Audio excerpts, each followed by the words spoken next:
Gandang araw mga idol.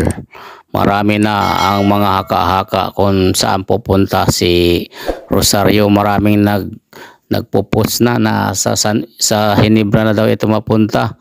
Meron namang nagsasabi na inagaw na ng San Miguel Bear si Troy Rosario matapos niyang tanggihan ang 1.2 million per month for 5 years sa Converge Fiber Xers at 900,000 sa talk and text. Sa talk and text, medyo maintindihan natin dahil pinamigay siya ng talk and text kaya hindi na talaga siya babalik. Pero yung Converge na 1.2 million ay napakasayang mga idol. Kaya lang wala tayong magagawa kasi desisyon niya yan. Dahil sa gusto niyang maglaro talaga sa Barangay Ginebra ang pipiliin niya kahit San Miguel Bear dahil nakipag-meeting niya na siya sa SMC team at ang i-offer umano sa kanya ay 800,000 a month pero kinagat na daw ito ni Troy Rosario pero hindi pa malalaman kung sa Ginebra o sa San Miguel Bear mga idol. Pero ang akin, itong sa akin lang to mga idol ha, ito ay hula ko lang. Si Stan Hardinger ay pamimigay ng tira pirma sa Magnolia dahil wala siyang ganang maglaro sa tira pirma mga idol. Wala siyang hassle doon. Kaya siguro ipamimigay ito sa next conference.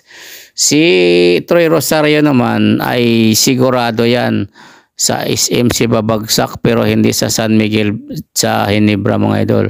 Sa San Miguel ito babagsak dahil magpapalakas ang San Miguel Bear ng power forward mga idol. Yung medyo katamdim ni John Mar Pardo sa ilalim. At si Mikey William naman kung babalik ay siguradong kukunin niya ng Barangay Ginebra kapalit ni L.A. Tenorio dahil si L.A. Tenorio siguro ay mag-concentrate na lang ito sa pagko-coaching staff mga idol matapos magpa-check up sa ibang bansa dahil doon sa kanyang sakit sa tiyan nung mga nakaraang taon mga idol. Kaya sigurado mayroong backup na si RG Abarintos nito pag nangyayari mga idol. Team to beat na ang Ginebra San Miguel. Baka ito na ang pagkakataon na mag Grand Slam ang Barangay Ginebra mga idol.